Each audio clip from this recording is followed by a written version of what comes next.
हम लोग देखते हैं एच एरिक फ्रैंक के अनुसार संगठन के 11 सिद्धांत। एच एरिक फ्रैंक कहते हैं कि उद्यम के उद्देश्य और उसके घटक तत्व को स्पष्ट रूप से परिभाषित होना चाहिए और जो संगठन के उद्देश्य हैं वह स्पष्ट होने चाहिए, लिखित होने चाहिए और कहने का मतलब किसी तरह की जटिलता नहीं होना चाहिए, वो सरल होना चाहिए और लचीला दिखना चाहिए।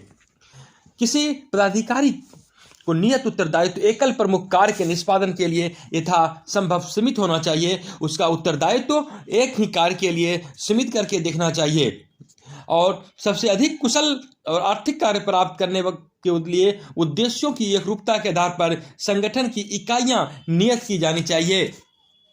कुशलता और आर्थिक कार्य प्राप्त करना जहां सब संगठन का उद्देश्य है, यहाँ एकरूपता दिखना चाहिए और इस एकरूपता के आधार पर संगठन को तय करना चाहिए। संगठन के शीर्ष से तल तक चलने वाले प्राधिकार की ओर, तल से शीर्ष की ओर जवाबदेही की स्पष्ट लाइन होनी चाहिए, अर्थात ऊपर से ऑर्डर नीचे की ओर क्रमशः बढ़ते जाता है तो जवाबदेही भी नीचे से ऊपर की ओर क्रमशः बढ़ते जाता है। एक श्रृंखला में जवाबदेही का भी रेखांकन होना चाहिए।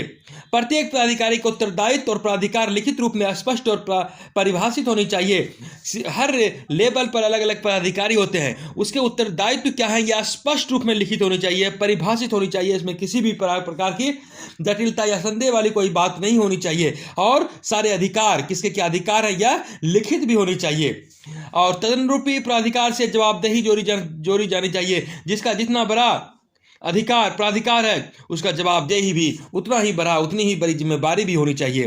कार्रवाई करने या आरंभ करने का प्राधिकार यथासंभव कार्यस्थल के समीप प्रत्यायोजित होना चाहिए। कार्यस्थल के से जोड़कर ही किसी प्रकार की कार्रवाई को देखना चाहिए। प्राधिकार के स्तरों की संख्या न्यूनतम रखी जानी चाहिए। ये नहीं कि हर लेवल पर अधिकार का डिस्ट्रीब्यूशन ही कर देना चाहिए, बल्कि जितना कम होगा उतना काम केंद्रीकृत ढंग से अच्छी तरीके से होगा। पदाधिकारियों की संख्या की एक सीमा है जिसका पर्यवेक्षण एक ही व्यक्ति द्वारा प्रभावी ढंग से किया जा सकता है।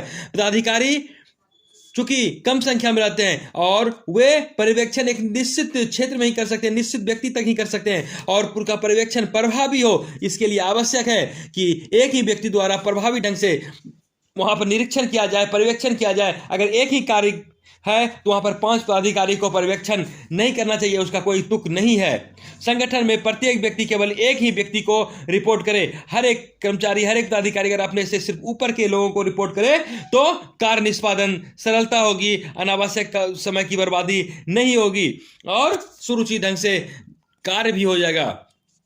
अपने अधीनस्थों के कार्य के लिए उच्चतर पदाधिकारी की जवाबदेही अप्रतिपद्य है, अर्थात अपने अधीनस्थ जो कोई कार्य करते हैं उसके कार्य के लिए जो उसके उच्चस्थ पदाधिकारी हैं वे जवाबदेह हैं। उसके कार्य पर नियंत्रण रखना उसके जस्ट उच्चस्थ पदाधिकारी की जिम्मेवारी होती है।